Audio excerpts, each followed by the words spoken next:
వార్తల వివరాలు చూద్దాం. అనంతపురం నగరంలో ఆర్ఎండ్బి గెస్ట్ హౌస్ లో విలేకరుల సమావేశంలో తోపుదుర్తి ప్రకాష్ రెడ్డి సంచలన వ్యాఖ్యలు చేశారు. చంద్రబాబు అధికారం లేకపోతే ఒక్క క్షణం ఉండలేడు. అవసరమైతే జగన్మోహన్ రెడ్డిని హత్య చేసైనా అధికారంలోకి రావాలని చంద్రబాబు చూస్తున్నాడు. వాడు ఎవడో మల్లాది వాసు, కోన్కిస్కా గొట్టం, వంశీ, నాని, అంబటి రాంబాబును హత్య చేస్తే 50 లక్షలు ఇస్తామంటాడు. నా కొడుకుకి కండకావరం కాదా? వంశీ, నానిది తప్పు అయితే వాసుది తప్పు కాదా? టీడీపీ నేతలు ఎవరు ఎందుకు దీనిని ఖండించడం లేదు? చంద్రబాబు, బాలకృష్ణ, కేశవ్ ఎందుకు దీనిని ఖండించరు? గతంలోనూ మీరు చేసిన అరాచకాలకు పరిటాల రవీంద్రను ముందు పెట్టి టీడీపీ పండగ చేసుకుంది. అనంతపురంలో మల్లాది వాసు అభిమానుల పేరుతో ఫ్లెక్సీలు వేయడం ఏంటి? ఇదేనా తెలుగుదేశం విధానం? ఎన్టీఆర్ను గద్దెదించి ఆయనపై చెప్పులు వేయించి సీటు లాక్కొని కూర్చుంటే అది గౌరవ సభ అంటారా? ఓ మహిళా ఎమ్మెల్యేను నీచంగా సస్పెండ్ చేసింది గౌరవ సభ కాదా? గతంలో 23 మంది ఎమ్మెల్యేలను లాక్కోవడం గౌరవ సభ అవుతుందా? గతంలో 13,000 కోట్ల డ్వాక్రా రుణాలు మాఫీ ఇచ్చిన హామీని చెయ్యం అని పరిటాల సునీత సభలో నిస్సిగ్గుగా ప్రకటించారు. మహిళలకు నేరుగా అకౌంట్లలో డబ్బులు వేస్తూ వారి గౌరవం నిలుపుతున్న వ్యక్తి సీఎం జగన్. వల్లభనేని వంశీ వంటి వారిని ఇప్పటికీ పార్టీలోకి తీసుకోలేదు. మీ విధానాలు నచ్చక బయటకి వచ్చారు. వంశీ ప్రెస్ మీట్లో నెల క్రిందట చంద్రబాబు భార్యను దూషిస్తే అప్పుడు చంద్రబాబుకి ఏడుపు రాలేదు. మైలేజీ రాదని ఆ రోజు ఎవరూ స్పందించలేదు. సైకిల్ గుర్తుపై గెలిచిన వారు ఎవరిని పార్టీలోకి తీసుకోలేదు. సభలో రైతుల సమస్యలపై మాట్లాడుతుంటే ముందే స్క్రిప్ట్ రెడీ చేసుకుని నెల రోజుల కిందట వంశీ మాట్లాడిన మాటలను సభలో అన్నట్లు సృష్టించి డ్రామా రక్తి కట్టించారు. టీడీపీ వాళ్ళు రాష్ట్రంలో కౌరవులు. వరదల సమయంలో ప్రజల గోడు వినకుండా మీ గోడు చెప్పుకున్నారు. రామారావు కూతురు గౌరవాన్ని బజారుకీడ్చారు. చంద్రబాబు వరద బాధితులను పరామర్శించడానికి వెళ్లి తన భార్యను అవమానించారంటూ గోడును వినిపించాడు. ఈరోజు రాష్ట్రంలో తెలుగు డ్రామా కంపెనీ ఆధ్వర్యంలో ఏవైతే 175 నియోజకవర్గాల్లోని ఈ డ్రామా కంపెనీ బ్రాంచ్లు ఉన్నాయో ఆ బ్రాంచుల ఆధ్వర్యంలో నిర్వహించబడుతున్నటువంటి సోకాల్డ్ గౌరవ సభలను ఉద్దేశించి మాట్లాడాలని నేను వచ్చాను. నేను అడుగుతున్నా మీ ద్వారా ఈ రాష్ట్ర ప్రజానీకాన్ని, తెలుగుదేశం పార్టీని స్థాపించిన నందమూరి తారక రామారావు గారి పైన చెప్పులు వేసి అవమానం చేసి వెన్నుపోటు పొడిచి ఆయన కుర్చీ లాక్కొని ఏర్పాటు చేసుకున్న సభ గౌరవ సభ అంటారా? ఆయన నుంచి ఆయన కుటుంబాన్ని వేరు చేసి ఆయన కుమారులతోనే ఆయనను తిట్టించిన సభ గౌరవ సభ అంటారా? ఒక మహిళా శాసనసభ్యురాలిని నిర్లజ్జగా దూషించిన సభను గౌరవ సభ అంటారా? చంద్రబాబు నాయుడు గారు 23 మంది శాసనసభ్యులను ప్రతిపక్ష పార్టీ నుంచి కొనుక్కొని ప్రతిపక్షాన్ని, రాజ్యాంగాన్ని, ప్రజాస్వామ్య స్ఫూర్తిని అవహేళన చేసిన సభ గౌరవ సభ అంటారా? మరి ఇవన్నీ ఎవరు చేశారు? చంద్రబాబు నాయుడు గారు. ఇవన్నీ కౌరవ సభలు కాదా? ఇవన్నీ కౌరవ సభలలో జరిగినటువంటి దుశ్శాసన పర్వాలు కాదా? రామారావు గారిని గద్దె దించి ఆయనను వెన్నుపోటు పొడిచి ఆయన పైన చెప్పులు వేసి మీరు సభలో కూర్చొని ఆయనను ఎగతాళి చేస్తే అది కౌరవ సభ అంటారా లేదా గౌరవ సభ అంటారా? 23 మంది ప్రతిపక్ష శాసనసభ్యులను కొనుక్కొని ప్రజాస్వామ్యాన్ని అపహాస్యం పాలు చేస్తే అది కౌరవ సభ అంటారా గౌరవ సభ అంటారా? అదేవిధంగా ఒక మహిళా శాసనసభ్యురాల్ని సభలో నీచంగా కించపరుస్తూ వ్యాఖ్యలు చేస్తే అది గౌరవ సభ అంటారా లేక వేరే ఏదైనా అంటారా? దాన్ని దుశ్శాసన పర్వం అన్నారా? గత తెలుగుదేశం ప్రభుత్వం హయాంలో మీరు చేసిన ప్రతి ఒక్క తప్పిదాన్ని కూడా, మహిళలకు మీరు చేసిన ప్రతి ఒక్క మోసాన్ని, మహిళలపైన మీరు చేసిన ప్రతి ఒక్క దౌర్జన్యాన్ని కూడా ఈ రాష్ట్ర ప్రజలు గమనించే ఆనాటి చంద్రబాబు ఆధ్వర్యంలో నడుస్తున్నటువంటి కౌరవ సభకు విముక్తి, గౌరవ సభ నుండి రాష్ట్ర ప్రజలకు విముక్తి కలిగించే విధంగా 151 మంది శాసనసభ్యులు మనకు ఇచ్చారు రాష్ట్ర ప్రజలు. జగన్మోహన్ రెడ్డి గారు ముఖ్యమంత్రి అయిన తర్వాత ఆ రోజు మీ వల్ల దెబ్బతిన్నటువంటి మహిళల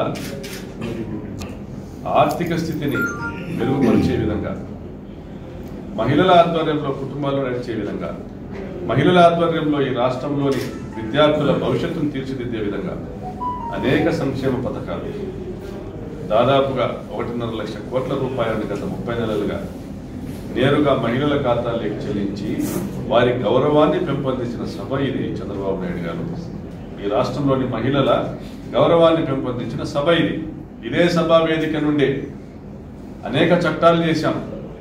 దిశా చట్టాన్ని తీసుకొచ్చి మహిళల గౌరవాన్ని, ఆత్మాభిమానాన్ని కాపాడేటువంటి చట్టాలను చేసిన సభ ఇది. ఇదే సభ నుంచే, ఇదే సభా వేదిక నుంచే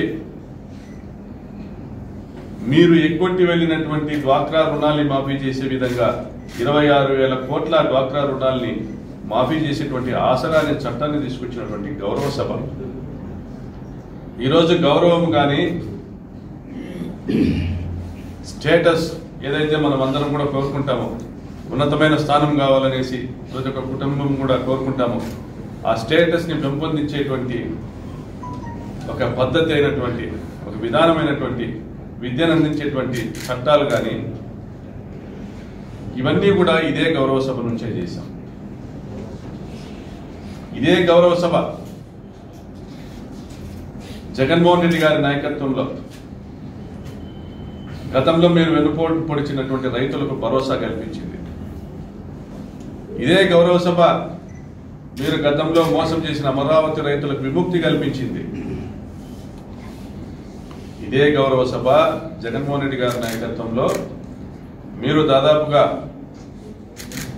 బడ్జెట్ కానీ నాన్ బడ్జెట్ కానీ మీరు చేసినటువంటి అప్పులు మొత్తం చూస్తే 3,57,000 కోట్ల అప్పులతో ఈ రాష్ట్రాన్ని వదిలిపెట్టి ఆర్థికంగా నిర్వీర్యం చేసిపోతే ఇదే గౌరవ సభ నుంచి ఈరోజు ప్రభుత్వాన్ని నడుపుకుంటూ, ఖర్చుల్ని తగ్గించుకుంటూ, ఆదాయాన్ని పెంచుకునేటువంటి మార్గాలను అన్వేషణ చేస్తూ ప్రపంచమంతా కూడా మెచ్చుకునే విధంగా, కేంద్ర ప్రభుత్వం మెచ్చుకునే విధంగా వాలంటీర్ల వ్యవస్థను, సచివాలయ వ్యవస్థను ఏర్పాటు చేసి ప్రతి ఇంటికి కూడా ప్రభుత్వాన్ని తీసుకెళ్ళింది ఇదే సభ ద్వారానే. మరి మీరు గత ప్రభుత్వంలో దాదాపుగా 13,000 కోట్ల రూపాయల డ్వాక్రా రుణాల్ని మాఫీ చేస్తామని ఎన్నికల సమయంలో హామీ ఇచ్చి మోసం చేసి ప్రతిపక్ష శాసనసభ్యులు అడిగిన ప్రశ్నకు ఇదే సభలో నిస్సిగ్గుగా పరిటాల సునీత గారు, అప్పటి మంత్రి గారు, డ్వాక్రా రుణాలు మాఫీ చేసే ప్రసక్తే లేదు, అటువంటి ఆలోచనే లేదని నిస్సిగ్గుగా మాట తప్పిన అగౌరవ సభ మీది. అదేవిధంగా ఈరోజు మీరు తెరలేపిన ఈ డ్రామాల గురించి ఒక 2 నిమిషాలు ఈ రాష్ట్ర ప్రజలకు తెలియజెప్పాల్సింది, మమ్మల్ని అడగాల్సింది ఒక విషయం. వల్లభనేని వంశీ సహా మరో 1-2 శాసనసభ్యులు ఎవరైతే తెలుగుదేశం పార్టీకి సంబంధించిన సైకిల్ గుర్తు పైన గెలిచిన వాళ్ళు ఉన్నారో వారిని ఈరోజు కూడా మేము మా పార్టీలోకి తీసుకోలేదే, కండువాలు వేయలేదే. మీ పైన వ్యతిరేకతతో, మీ దుర్మార్గాల్ని ప్రత్యక్షంగా చూసి, మీ ప్రజా వ్యతిరేక విధానాలకు రాష్ట్ర ప్రజలు మిమ్మల్ని తిరస్కరించి మీ పార్టీకి తిరోధకాలు ఇస్తే తమ నియోజకవర్గాల ప్రజల ఆకాంక్షల మేరకు మా పార్టీకి మద్దతు ఇస్తున్నటువంటి 2 శాసనసభ్యులు. ఎక్కడ మేము వీళ్ళను కొనలేదే, కండువాలు వేయలేదే, పార్టీలోకి తీసుకోలేదే. ఎందుకంటే రాజ్యాంగ విలువల్ని కాపాడుతున్నటువంటి ఇది గౌరవ సభగా. అదేవిధంగా వల్లభనేని వంశీ మీకు అత్యంత సన్నిహితుడు, మీ భార్యను భువనక్క అని పిలిచేటువంటి సన్నిహితమైన వ్యక్తి, పరిటాల సునీత గారిని వదినాన్ని పిలిచేటువంటి సన్నిహితమైన వ్యక్తి, ఏళ్ల తరబడి తెలుగుదేశం పార్టీకి పనిచేసి ఎన్టీఆర్ కుటుంబానికి దగ్గరగా ఉండి జూనియర్ ఎన్టీఆర్కి ఒక నిర్మాతగా వ్యవహరించి, ఒక మిత్రుడిలా వ్యవహరించి ఈరోజు మీ విధానాలు నచ్చక బయటికి వచ్చిన తర్వాత గత నెలలో, అంటే శాసనసభ సమావేశాలకు సరిగ్గా 1 నెల ముందు మీ పచ్చ మీడియా, మీ కుమారుడి ఆధ్వర్యంలో వల్లభనేని వంశీ కుటుంబాన్ని ట్రోల్ చేస్తూ సోషల్ మీడియాలో దూషిస్తూ అతని ఆత్మాభిమానాన్ని మీరు కించపరిచినప్పుడు మీ కుమారుడిని ఉద్దేశించి ఆయన మాట్లాడిన మాటలు ఆ రోజు తెలుగుదేశం పార్టీ శ్రేణులందరికీ కూడా బాధ కలిగించి ఉండొచ్చు. దానివల్ల వాళ్ళు మళ్ళీ రిటర్న్ ట్రోలింగ్ చేసి ఉండొచ్చు, వల్లభనేని వంశీని తిప్పి ఉండొచ్చు. కానీ ఆ రోజు మీకు కన్నీరు రాలే. చంద్రబాబు నాయుడు గారికి ఆ రోజు కన్నీరు రాలే, ఏడవలే. ఆయన ఏడవలే, ఆయన భార్య ఏడవలే, ఆయన బామర్ది బాలకృష్ణ ఏడవలే. ఎవరు కూడా దాని గురించి వ్యాఖ్యానం చేయలే. ఎందుకంటే వల్లభనేని వంశీ తిట్టినాడు కాబట్టి. వల్లభనేని వంశీ తిడితే దాన్ని మీరు రాజకీయంగా మీకు అనుకూలంగా మలుచుకోలేరు కాబట్టి, మలుచుకోవడానికి ప్రయత్నం చేసినా మైలేజ్ రాదు కాబట్టి, రాజకీయంగా మీకు ప్రయోజనం జరగదు కాబట్టి. అంటే మీకు ప్రయోజనం జరుగుతుందంటే మీ మామకు వెన్నుపోటు పడిచి పార్టీని లాక్కోవడానికి సిద్ధం మీరు, మీ మామ నుంచి వారి కుమారులను వేరు చేయడానికి సిద్ధం మీరు, మీ మామ పైన చెప్పులు వేయడానికి సిద్ధం మీరు. కానీ మీ భార్యను దూషిస్తున్నాడనేసి మీరు ఏదైతే చెప్తున్నారో ఆ వ్యాఖ్యల పట్ల, వల్లభనేని వంశీ చేసిన వ్యాఖ్యల పట్ల మీరు స్పందించరు, ఎందుకంటే ప్రయోజనం లేదు కాబట్టి. కానీ ఇదే చట్టసభలో, అసెంబ్లీలో మీ పైన, మీరు చేసిన దుర్మార్గాలపైన, మీరు ప్రజలకు చేసిన మోసాలపైన చర్చ జరుగుతుండగా, రైతులకు మీరు చేసిన మోసంపై చర్చ జరగగా మీరు వాకౌట్ చేశారు. వాస్తవానికి ఒకే రోజు అసెంబ్లీ అని ఉంటే, ఒకే రోజు అసెంబ్లీ అని నోటిఫికేషన్ ఇస్తే మీ అచ్చెన్నాయుడిని పంపించి ఒకరోజు అయితే మీరు తెరలేపాలనుకుంటున్న డ్రామాలకు అవకాశం ఉండదు కాబట్టి మొత్తం ఒకరోజు సమయం అంతా బిల్లులు పెట్టడానికి సరిపోతుంది కాబట్టి మరి ఒక వారం ఎక్స్టెన్షన్ అడిగి ముఖ్యమంత్రి గారితో ఓకే చేయించుకొని సభను ఎక్స్టెండ్ చేసి రెండవ రోజు రైతుల సమస్యలపైన మాట్లాడుతుండగా, మీరు మోసం చేసిన మహిళల సమస్యలపైన మాట్లాడుతుండగా చర్చను పక్కదావ పట్టించే ప్రయత్నం చేసి చివరికి వాకౌట్ చేసి వెళ్ళిపోయారు. వెళ్ళిపోయి మళ్ళీ తిరిగి మీరు భోజనం చేసి వచ్చారు. సభకు వచ్చి రావడంతోనే మీరు స్పీకర్ని అవమానం చేసే విధంగా, మా ముఖ్యమంత్రి గారిని అవమానం చేసే విధంగా మీరు సభలో మాట్లాడుతూ సభా మర్యాదలు పాటించకుండా ఛాలెంజ్లు చేస్తూ, అంటే ఇదంతా మీలోపు స్క్రిప్ట్ రెడీ చేసుకున్నారు. మీరంతా ఒక స్క్రిప్ట్తోనే ఏ విధంగానైనా కూడా అసెంబ్లీకి వెళ్తే మీ 5 సంవత్సరాల మీ దుర్మార్గపు పరిపాలన, మీ చేతగాని పరిపాలన పైన చర్చ జరుగుతుంది, మీరు చేసిన అప్పులపైన చర్చ జరుగుతుంది, మీరు లూటీ చేసిన ప్రజాధనం పైన చర్చ జరుగుతుంది, మీరు మోసం చేసినటువంటి రైతుల విషయంలో కానీ, డ్వాక్రా మహిళల్లో కానీ, నిరుద్యోగుల్లో కానీ మీరు మోసం చేసినటువంటి వైనాం పైన చర్చ జరుగుతుంది. దానివల్ల తెలుగుదేశం పార్టీకి నష్టం కలుగుతుందనేసి, మీకు మైలేజ్ రావాలంటే ఎప్పుడో నెల కింద వల్లభనేని వంశీ మాట్లాడిన మాటలను ఈరోజు సభలో ప్రస్తావించినట్లుగా మీరు అక్కడికి ఒక ప్రకటనలు చేసి సభలో మీ భార్యను అవమానం చేసినట్లుగా అబద్ధాలు మాట్లాడి, అందుకే మేము వాకౌట్ చేస్తున్నాము అనేసి, గతంలో జయలలిత లాగానో, మమతా బెనర్జీ లాగానో, వైఎస్ జగన్మోహన్ రెడ్డి గారి లాగానో మీకు కూడా మీరు ఒక ఇమేజ్ ఉందనేసి భ్రమల్లో బతుకుతున్నారు కాబట్టి ఆ విధమైనటువంటి ప్రకటనలు చేసి వాకౌట్ చేసి బయటికి వెళ్ళిపోయి డ్రామాలు రక్తి కట్టించారు మీడియా ముందర. నా భార్యను తిట్టారని, ఏం తిట్టారని మాట్లాడలేదు, ఎవరు తిట్టారని మాట్లాడలేదు, ఎప్పుడు తిట్టారని మాట్లాడలేదు. తిట్టింది వల్లభనేని వంశీ అయితే తిట్టి నెల రోజులైంది కదా, ఆ రోజు ఎందుకు గడవలే, ఆ రోజు ఎందుకు మీడియా ముందర మీరు మాట్లాడలే, ఆ రోజు ఎందుకు మీరు ఇవే ఛాలెంజ్లు చేయలే, శాసనసభలో జరిగినట్లుగా అబద్ధాలు చెప్తూ వక్రీకరిస్తూ ఆ సభను అవమానం చేస్తూ దాన్ని కౌరవ సభ అనేసి, మీరంతా కౌరవులు, తెలుగుదేశం పార్టీ శ్రేణులంతా, ఈ రాష్ట్రం అంతా కౌరవ సంతానం మీరంతా. మీరు ఆ సభను కౌరవ సభగా మీరు దాన్ని అనుచితంగా వ్యాఖ్యలు చేస్తూ ప్రజాస్వామ్యాన్ని మీరు అగౌరవపరుస్తూ మీరు మీ రాజకీయాల కోసం, మీ రాజకీయ స్వార్థంతో బయటికి వెళ్ళిపోయారు. వెళ్ళిన తర్వాత వరదల సమయంలో ప్రతిపక్ష నాయకుడు వస్తున్నాడంటే తమ గోడు చెప్పుకుందామని ప్రజలు వస్తే మీ గోడు చెప్పుకుంటూ జరగని అవమానాలన్నీ కూడా ప్రజల ముందర జరిగాయని చెప్తూ మీ భార్య రామారావు గారి కుమార్తె ఆమె ఆత్మాభిమానాన్ని తాకట్టు పెట్టి ఆమె గౌరవాన్ని బజార్కి ఇచ్చేటువంటి నీచమైన ప్రయత్నాలన్నీ చేశారు. ఎందుకంటే జగన్మోహన్ రెడ్డి గారిని ఆయన పరిపాలనని ఈ రాష్ట్ర ప్రజలు మెచ్చుకోవడము, రాష్ట్ర ప్రజలు ఆయనకు ప్రతి ఎన్నికల్లో కూడా మెజారిటీ స్థానాలను ఇవ్వడము, 90% స్థానాలను ఇవ్వడము మీరు జీర్ణించుకోలేకపోయారు. కుప్పంలో ఓడిపోవడం మీరు జీర్ణించుకోలేకపోయారు. ప్రతి ఉప ఎన్నికల్లోనూ మీరు దారుణంగా ఓడిపోవడం మీరు జీర్ణించుకోలేకపోయారు. మీ కుమారుడి వైఫల్యాన్ని మీరు జీర్ణించుకోలేకపోయారు.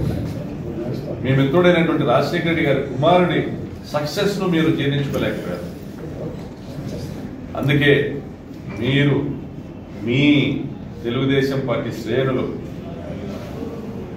ద్వేషాన్ని నింపుకొని ఈ రాష్ట్ర వ్యాప్తంగా దుర్మార్గంగా జగన్మోహన్ రెడ్డి గారి పైన లేని అభండాలను వేస్తూ, ఆయన దూషిస్తూ, ఆయన కుటుంబ సభ్యులను దూషిస్తూ, మరీ దారుణంగా అనంతపురంలో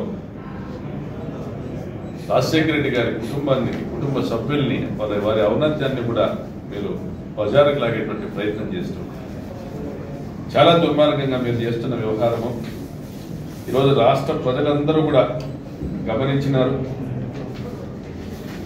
మీరు గౌరవ సభల పేరుతో మీ డ్రామా కంపెనీ బ్రాంచెస్ లో మీరు ఏదైతే చర్చలు చేసుకుని ఈరోజు నియోజకవర్గాల్లో వచ్చి మీటింగ్లు పెడతా ఉన్నారు, మీరు ఏదైతే 16 ప్రశ్నలు అనేసి మీరు మాట్లాడుతూ ఉన్నారు, ఎన్డీఏ ప్రభుత్వంలో మీరు భాగస్వామిగా ఉండి పెట్రోల్ ధరలు, డీజిల్ ధరలు పెంచింది మీరు కాదా? దాదాపుగా ప్రతి లీటర్ పెట్రోల్ పైన 50 రూపాయలు పెంచింది మీరు కాదా? జిఎస్టీ తీసుకువచ్చింది మీరు కాదా? డిమానిటైజేషన్ తీసుకొచ్చింది మీరు కాదా? ఆ జిఎస్టీ వలన ధరలు పెరగడం వాస్తవం కాదా? ఈరోజు రాష్ట్రంలో ప్రతి ఒక్క కొనుగోలు పైన కూడా ఇప్పటి ముప్పటిగా పన్నులు పెరిగాయంటే అది గత ప్రభుత్వంలో కేంద్రం తీసుకున్నటువంటి నిర్ణయాలు కదా? మీరు పెంచినటువంటి పెట్రోల్ డీజిల్ ధరల వల్ల కాదా? ఆ ట్రాన్స్పోర్టేషన్లు పెరగడం వల్ల కదా? అదేవిధంగా కరెంటు ఛార్జీల విషయంలో గత ప్రభుత్వంలో మీరు ఎగ్గొట్టి వెళ్ళినటువంటి 25,000 కోట్లు, డిసెంబర్లో చెల్లించవలసినటువంటి 25,000 కోట్లు మీరు ఎగ్గొడితే దానివల్ల ఆ భారాన్ని మోస్తున్నటువంటి ఈ ప్రభుత్వము, ఆ అప్పులు చెల్లిస్తున్నటువంటి ఈ ప్రభుత్వము కరెంటు ఛార్జీల్ని కొద్దో గొప్ప పెంచితే మీ తప్పును మీరు నిస్సుగుగా ఒప్పుకోకుండా ఈరోజు ప్రభుత్వం పైన నెట్టేటువంటి ప్రయత్నం చేసింది వాస్తవం కదా? గత ప్రభుత్వ హయాంలో మీరు ఇంటింటికి ఉద్యోగం ఇస్తామన్నారు, ఒక్కటైనా ఇచ్చారా? 4 లక్షల ఉద్యోగాల్ని అధికారంలోకి వచ్చిన 4 నెలల్లో మా ముఖ్యమంత్రి గారు ఇచ్చిన విషయం వాస్తవం కదా?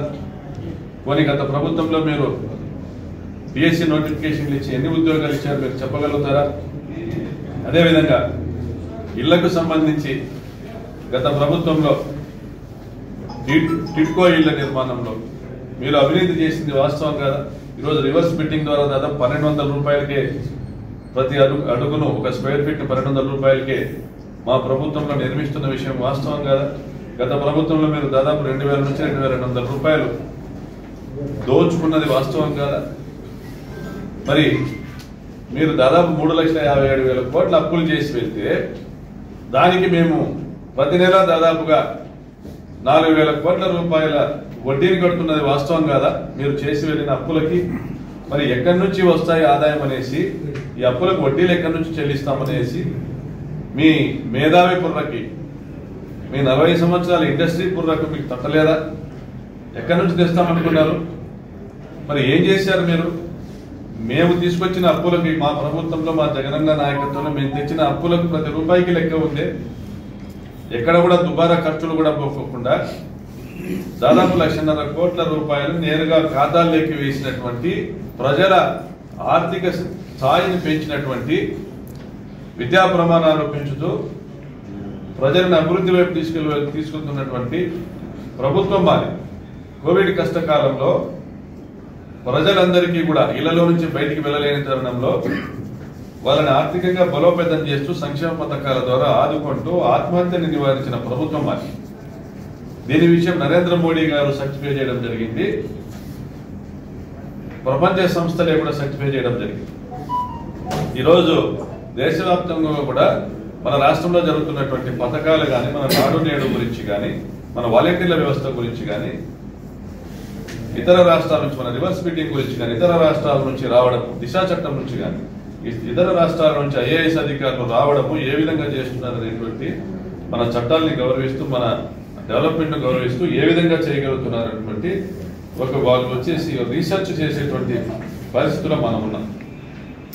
మీరు గత ప్రభుత్వంలో ఏదైనా కానీ మీరు తీసుకొచ్చిన అప్పులకు సంబంధించి ఎక్కడైనా కానీ బహిరంగ సవాల్కి ఈరోజు నేను మిమ్మల్ని పిలుస్తున్నా, బహిరంగ సవాల్ ద్వారా మీ సభా వేదిక ద్వారా ఎక్కడైనా కానీ ఒక చర్చ జరుపుతాం. మీరు తీసుకొచ్చిన అప్పుల్ని ఎక్కడ ఖర్చు పెట్టారు, ఎక్కడ అభివృద్ధి చేశారు, ఎక్కడ ప్రాజెక్టులు తెచ్చారు, ఏం చేశారు?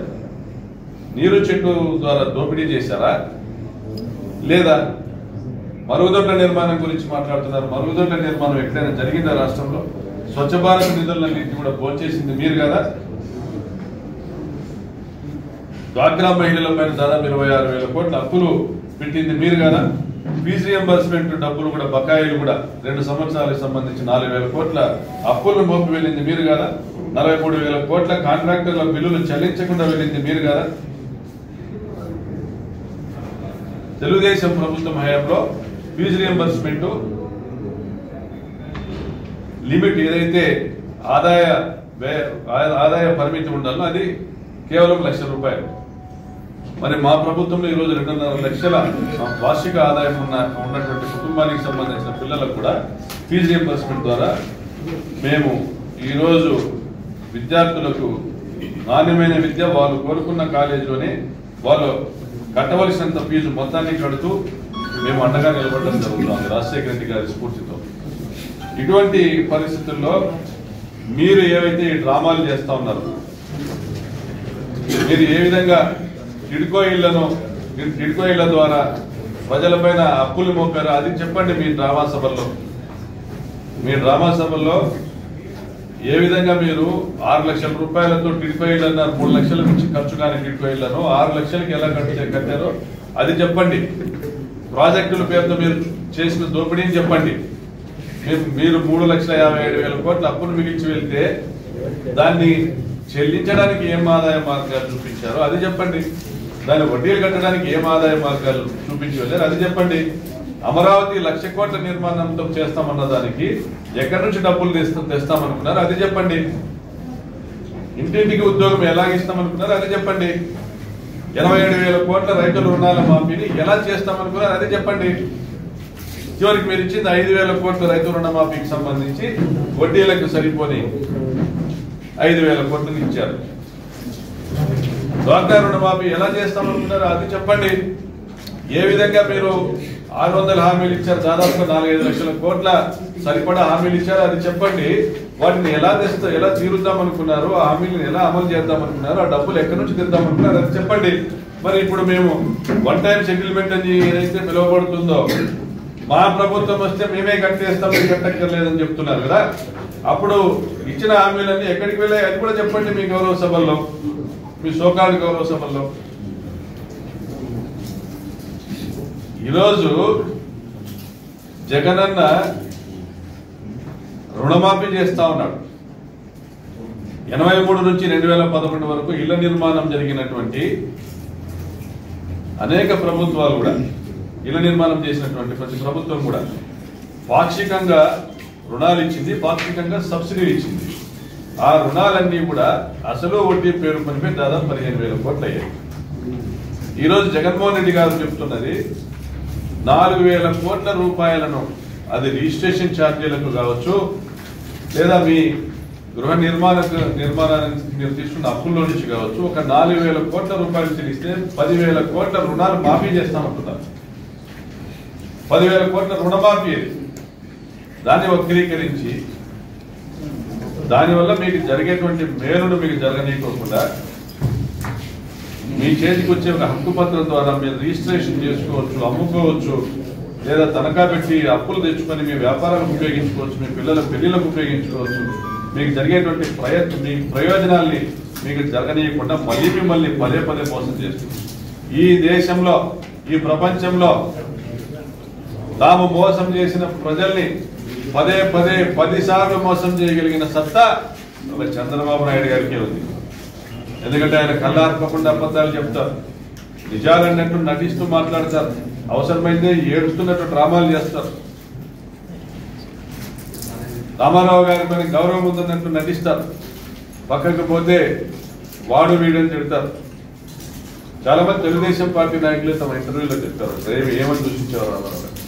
అంతటి మోసగాడైన చంద్రబాబు నాయుడు గారు మీ 175 మంది మీ డ్రామా కంపెనీ సభ్యులు మీరు ఈ డ్రామాలను కట్టి పెడితే గౌరవంగా ఉంటుంది, లేకపోతే ప్రజలు మిమ్మల్ని మళ్ళీ తరిమి కొట్టడానికి సన్నద్ధులవుతారు.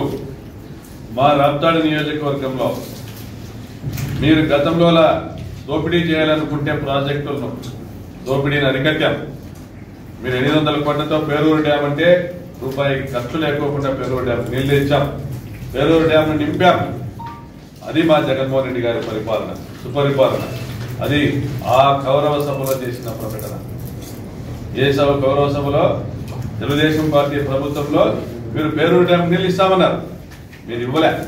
మా గౌరవ సభలో మా ప్రభుత్వం జీవో ఇస్తే, మా ముఖ్యమంత్రి గారు నీళ్లు ఇస్తే పేరూరు డ్యామ్ నీళ్లు ఇచ్చామని సగర్వంగా మేము మా ముఖ్యమంత్రి గారి ఆధ్వర్యంలో మేము ప్రకటించుకున్నాం. మీది కౌరవ సభలు ప్రజల్ని మోసం చేసి హామీలు ఇచ్చినటువంటి. అదేవిధంగా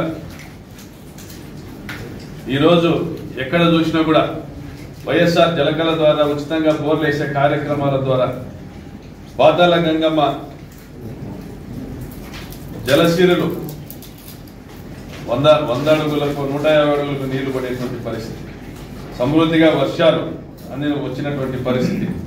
అదేవిధంగా మీ కాలంలో ప్రజల్ని మోసం చేసే విధంగా అనేక హామీలు ఇస్తూ అనేక చెరువులకు నీళ్లు ఇస్తామనేసి అనేక వ్యవస్థలు తీసుకొస్తామని ఇచ్చినటువంటి హామీలు ఇవన్నీ కూడా ప్రజలు మోసపోయి నష్టపోయారు.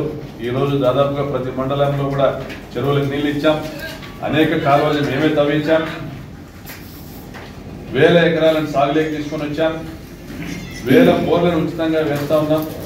మా ప్రభుత్వం ఏదైతే ప్రజలు ఆశించినటువంటి విధంగా మేము రాప్తాడు నియోజకవర్గంలో కావచ్చు, జిల్లాలో కావచ్చు, రాష్ట్రంలో కావచ్చు ఎక్కడ కూడా లా అండ్ ఆర్డర్ సమస్య లేకుండా, ఫ్యాక్షన్ సమస్య లేకుండా ప్రతిపక్ష పార్టీ నాయకులకు కూడా మా ముఖ్యమంత్రి గారు రక్షణ కల్పిస్తూ గన్మెన్లు ఇచ్చి నిష్పక్షపాతంగా వ్యవహరించేటువంటి పోలీస్ అధికారులను నియమించి లా అండ్ ఆర్డర్ మెయింటైన్ చేస్తాం. మీ ప్రభుత్వంలో అవి ఎక్కడ హత్యలు జరగలే, దొమ్మిలు జరగలే, దోపిడీలు జరగలే. ఈరోజు తెలుగుదేశం పార్టీ శ్రేణులు కూడా మేము ఏదో అనుకున్నాం, జగన్మోహన్ రెడ్డి గారు ప్రభుత్వం వస్తే ఏదో జరుగుతుంది అనుకున్నాం. ఎందుకంటే తెలుగుదేశం పార్టీలోని పెద్దలందరూ కూడా జగన్మోహన్ రెడ్డి గారిని ఏ విధంగా చిత్రీకరించారో, రాప్తాడులో నన్ను ఏ విధంగా చిత్రీకరించారో అందరికీ తెలుసు.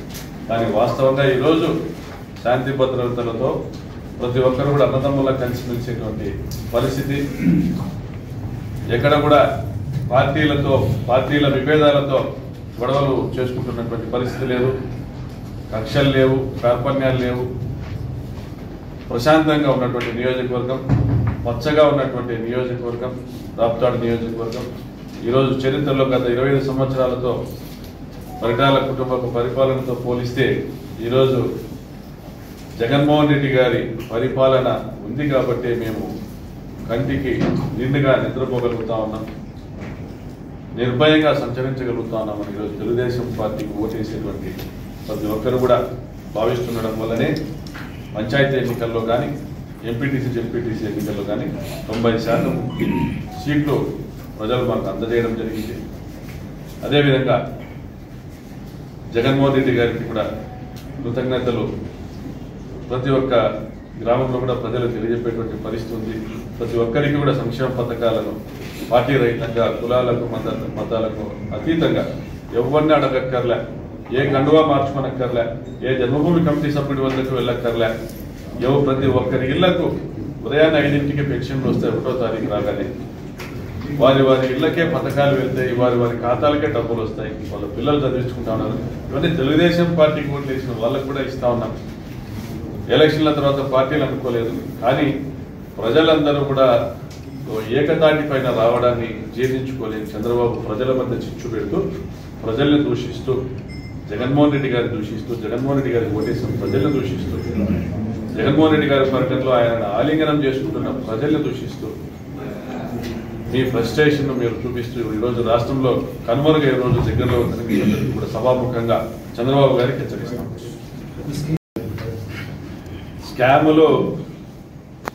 స్కాముల స్వాములు చంద్రబాబు గారి ఆఫీస్లోనే ఉన్నారు చాలా మంది.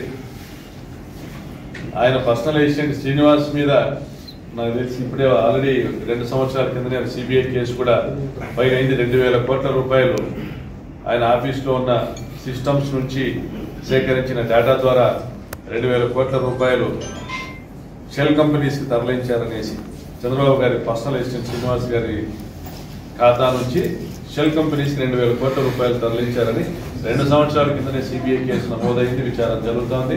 ఇప్పుడు స్కిల్ డెవలప్మెంట్కి సంబంధించిన స్కామ్ దాదాపుగా 250 కోట్ల రూపాయలు లక్ష్మీనారాయణ ఎవరైతే చంద్రబాబు గారి ఓఎస్టీ ఉన్నారో లక్ష్మీనారాయణ గారి ఖాతాల నుంచి ఆయన ద్వారా జరిపినటువంటి స్కామ్ 254 కోట్ల రూపాయలు వివిధ షెల్ కంపెనీస్కి వెళ్ళినట్లుగా అది కూడా బయటపడింది. దీన్ని అడ్డుకోవడానికి ప్రయత్నం చేశారు ఏబిఎన్ రాధాకృష్ణ గారు. మరి ఆయనకు సిఐడి వాళ్ళు ఆ లక్ష్మీనారాయణ గారి ఇంటికి వెళ్తే ఆ సందర్భంలో అక్కడ ఉండాల్సిన పరిస్థితి ఏంటో మరి ఆయన కూడా ఇందులో బాగుందో లేదో తెలియదు, కానీ మొత్తం మీదకి బహిరంగంగా ఈరోజు పరిస్థితి ఎలా ఉందంటే రాష్ట్రంలో వ్యవస్థలన్నీ కూడా తమ చెప్పు చేతుల్లో పెట్టుకున్న వ్యవస్థలన్నింటినీ కూడా ఉపయోగిస్తున్నారు. ఒక మీడియా కావచ్చు, మరికొన్ని వ్యవస్థలు కావచ్చు. ఈ సందర్భంగా జస్టిస్ చంద్రు గారి వ్యాఖ్యల్ని కూడా నేను ప్రస్తావిస్తా ఉన్నా. ఈ రాష్ట్రం ఎటువైపు పోతా ఉందనేసి ఆందోళన పక్క రాష్ట్రంలో ఉన్నటువంటి జస్టిస్ కూడా కలుగుతా ఉంది. ఈ రాష్ట్రంలో న్యాయం జరిగే పరిస్థితి ఉందా ప్రభుత్వానికి కానీ ప్రజలకు కానీ ప్రశ్నిస్తా ఉన్నాను పక్క రాష్ట్రంలో. దీన్ని బట్టి అందరూ కూడా అర్థం చేసుకోవచ్చు. మీరు అధికారం లేకపోతే 1 నిమిషం కూడా నిద్రపోలేరు. మీరు అధికారంలో లేని రాష్ట్రం సర్వనాశనం కావాలా, మీకు ఓటు వేయని ప్రజలు సర్వనాశనం కావాలని మీరు కోరుకుంటూ మీకున్నటువంటి వ్యవస్థల ద్వారా మీరు చేసిన దోపిడీలన్నీ కప్పిపుచ్చుకుంటూ ఆ కప్పిపుచ్చుకునే క్రమంలోనే మీ ఎంపీలను, మీ రాజ్యసభ మెంబర్లను మీరు ఇతర పార్టీలకు మీరు తరలిస్తూ మీరు కేంద్ర ప్రభుత్వం నుండి కూడా సెలవు పొందేదానికి ప్రయత్నం చేసింది. సిగ్గుగా బట్టలు మార్చినట్లుగా పార్టీలు మార్చడమో, లేదా పార్టీ కండువాలు మార్చడమో, లేదా బీజేపీ కండువా వేసుకోవడమో, బీజేపీ ముసుగులో బతకడమో, ఇలాంటి నిస్సిగ్గు చర్యలు మీరు పాల్పడుతూ ఉన్నారు. ఇవన్నీ కూడా ప్రజలు గమనిస్తారని తెలియజేస్తారు. అభివృద్ధి విషయానికి వస్తే రాష్ట్రం విడిపోయిన తర్వాత అభివృద్ధి గురించి ఆలోచన చేసినటువంటి ప్రభుత్వాలు ఏమన్నాయి? మన విభజన హామీల ప్రకారము తెలంగాణ నుంచి మనకు రావాల్సినటువంటి బకాయిల్ని చంద్రబాబు నాయుడు అడిగి ఉంటే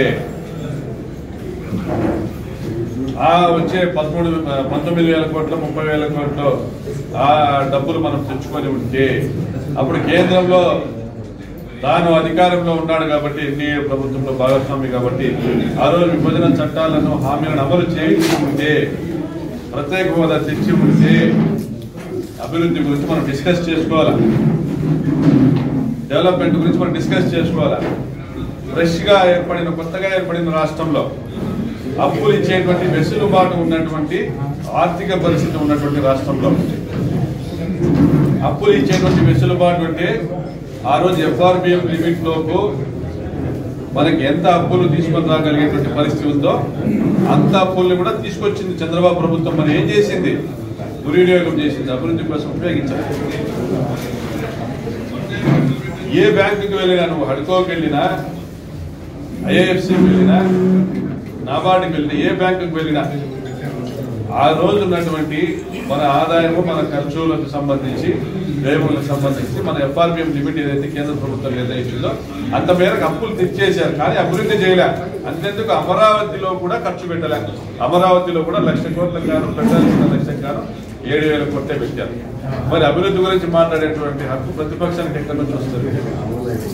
మీరు అభివృద్ధి చేసి ఉంటే మీరు ఆదాయం తెచ్చి ఉంటే, కల్పించి ఉంటే, మీరు కొని తెచ్చుకున్న అప్పులకు వడ్డీలు కట్టేటువంటి ఆదాయాలన్నా మీరు ఏర్పాటు చేసి ఉంటే మీరు అభివృద్ధి గురించి మీరు మాట్లాడుతున్నారు.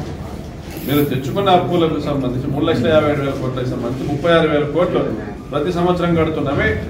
ఈరోజు అప్పులు తెచ్చి కట్టేటువంటి పరిస్థితి తప్ప మీరు అంత మాత్రం ఆదాయం కూడా పెంచలే.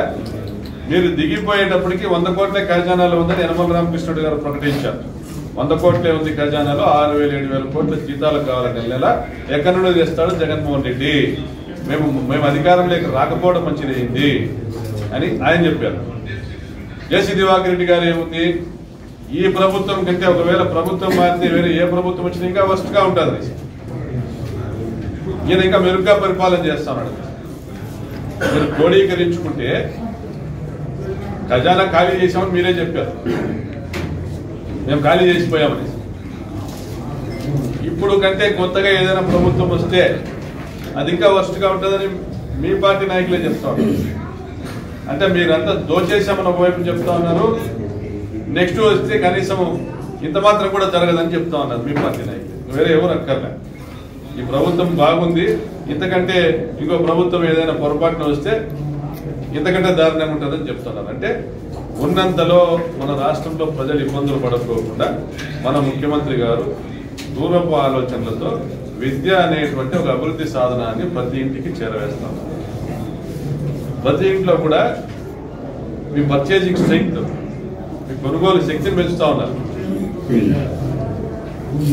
ప్రతి ఇంటికి సంబంధించి వాళ్ళ ఆర్థిక స్తోమతను పెంచేటువంటి కార్యక్రమాలు చేస్తా ఉన్నారు. 30 లక్షల మందికి ఇళ్ల పట్టాలు ఇచ్చి ఆస్తులు ఇస్తా ఉన్నారు, ఇల్లు కట్టించి వాళ్ళకు నెట్వర్క్ పెంచుతా ఉన్నారు.